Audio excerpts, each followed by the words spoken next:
So this Shabbat is Shabbat Nachamu. Also, we read Parsha Vet Hanan. Why is it Shabbat Nachamu? Well, it's connected to the fact that the Torah portion, the Haftorah, we read from the book of Isaiah. But really, it's more connected to the fact that the rabbis deemed that the 3 Shabbats prior to Tisha B'Av, we're going to deal with getting ready for Tisha B'Av, focus on the grief, and then the 7 subsequents are all about comfort. The truth is, as many of you Reformed Jews should realize, most likely we don't observe Tisha B'Av. There are some congregations that do in the Reform movement, but most Reformed Jews struggle. And there's a legitimate question of why. Why do we struggle? Why do some Jews observe it more than others? And if we are in a traditional setting, it's a 25-hour fast, same style as Yom Kippur. You sit on low stools on the floor. You don't wear any leather shoes. You read from the book of Lamentations. You chant from it. This is a book written by Jeremiah, supposedly filled with grief, and even the chanting of it sounds like someone is wailing. And the entire moment as you sit is filled with darkness, sadness, and grief that never truly resolves. It's not an easy holiday. It's not an easy holiday to observe. It's not an easy holiday to even think about. So what is the deal with that? Why is Judaism, why did the rabbis decide this is how we're going to observe this holiday? It's not as if we lack grief in our lives. Many of us carry backpacks full of grief all the time, weighing us down. Whether it's an illness, relationships that are fractured, parents who have passed, children who are struggling.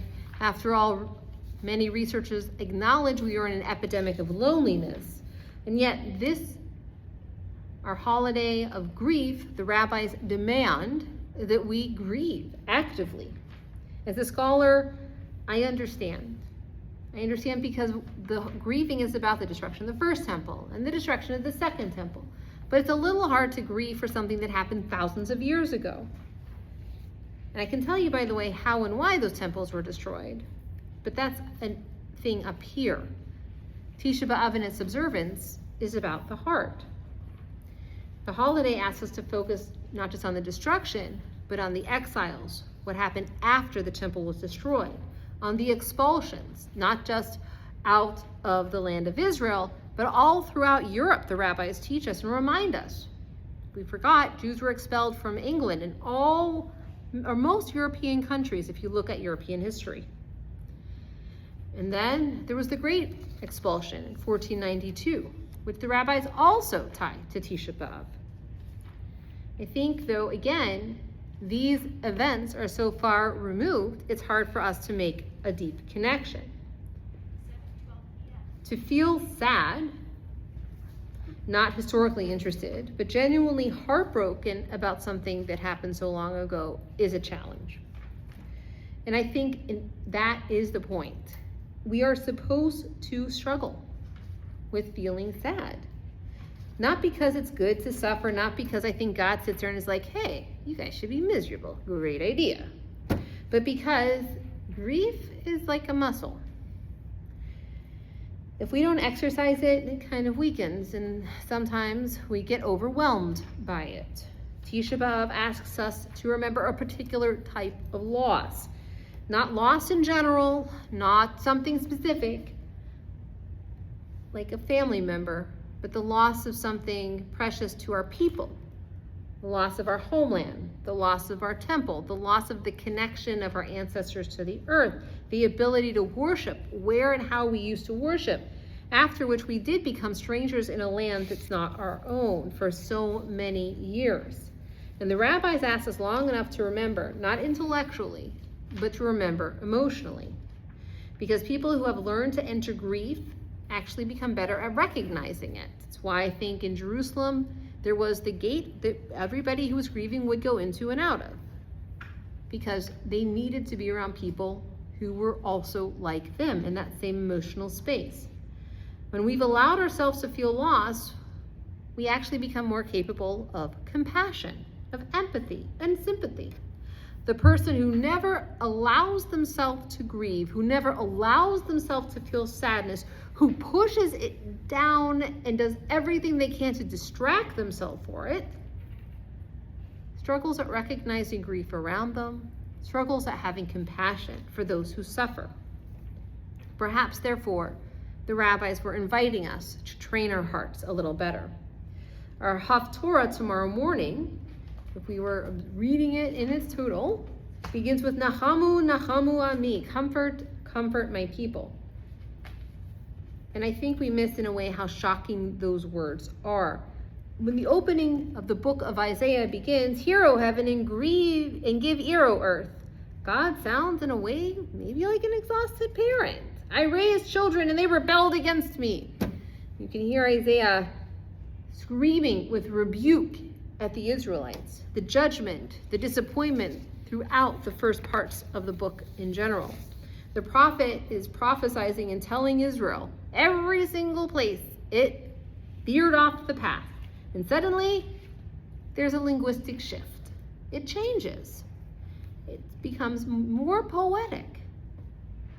Rashi pointed that out, among others, and asks us to find collective comfort.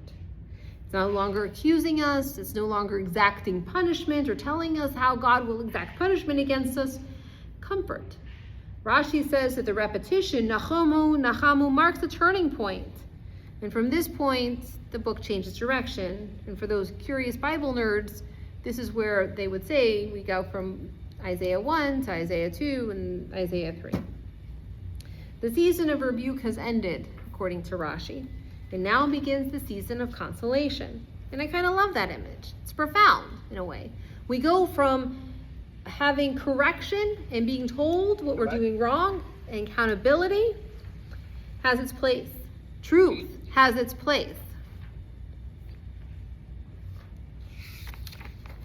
The last word must always be comfort. And in fact, if we look at our calendar, like I mentioned at the beginning, we have spent 3 weeks prepping for Tisha B'Av and 7 weeks engaging in consolation. Because if we think about it, things break fast. Trust, you can break it real quick, but rebuilding it takes a lot longer. Any parent knows this. Anybody in a relationship kind of knows it too. Correcting a child may take 5 minutes. Rebuilding a deeper, broken, and ruptured relationship, that may take weeks or months or even years. And then there's another surprise hidden in this word. The root, nach nun chet mem, doesn't only mean comfort. In the book of Genesis, after humanity becomes ruptured, we read, God regretted having made humanity. And the verb is vayinachem. In Exodus, when the Israelites leave Egypt, God avoids the shorter road because the people may change their minds and return to Egypt. Again, the same root, regret, change of heart, a turning. And yet this change of heart is connected to comfort, which means that biblical comfort is never simply about making somebody feel better. Rather, comfort can change a person who both delivers it and receives it. Comfort moves us from one place to another and allows us to keep walking. Maybe that's why in Isaiah the words Nachamu, Nachamu appear twice together. When we think about this week's Parshat Beit Hanan, Moses pleaded, I plead with God. After 40 years, Moses had led the people through the wilderness. After everything, he's asking, if you recall, for one thing, but because he struck the rock, God said, you're not going into Israel. And Moses is standing there begging, let me cross the Jordan River, let me enter the land. And God says, no. And imagine Moses standing on the top of that mountain, absolutely heartbroken, seeing everybody else who he has led for all of this time go to the destination he so desires. And he knows he will never arrive. Moses' loss suddenly gives a human face for the nation's loss. He knows what it feels like to stand just outside the location where your heart is longing. And yet, even there, God does not abandon. God gives Moses a view, a blessing, to see that there was a future beyond him. Even disappointment for Moses is not the end of the story. Which brings me back to Isaiah, comfort, comfort my people. And one more detail that I'd like to point out comes from a colleague, Rabbi Rachel Barenblatt, that the Hebrew is plural. It's not be comforted, it's y'all comfort my people. Who's supposed to do the comforting, you might ask? Is it the angels, the rabbis? Nope. She teaches the therapists, the doctors. Nope, she says in her midrash on this. All of us provide comfort. All of us are those angels that we read earlier this evening in the Kushner quote. When we sit beside a mourner, we're offering comfort. When we sit and listen to somebody in pain, we're providing comfort. When someone places a hand on another's shoulder, that's God's hand. When someone makes dinner for a family that's overwhelmed by illness and loss, that's God feeding people. When someone's here making sandwiches on Sunday at 3 p.m., that's God providing comfort and sustenance to people. When someone quietly holds a baby, you get the idea. Maybe that's why the calendar is built exactly the way it is. First, we remember what it feels like to lose. Then we remember that no one should remain alone in that loss.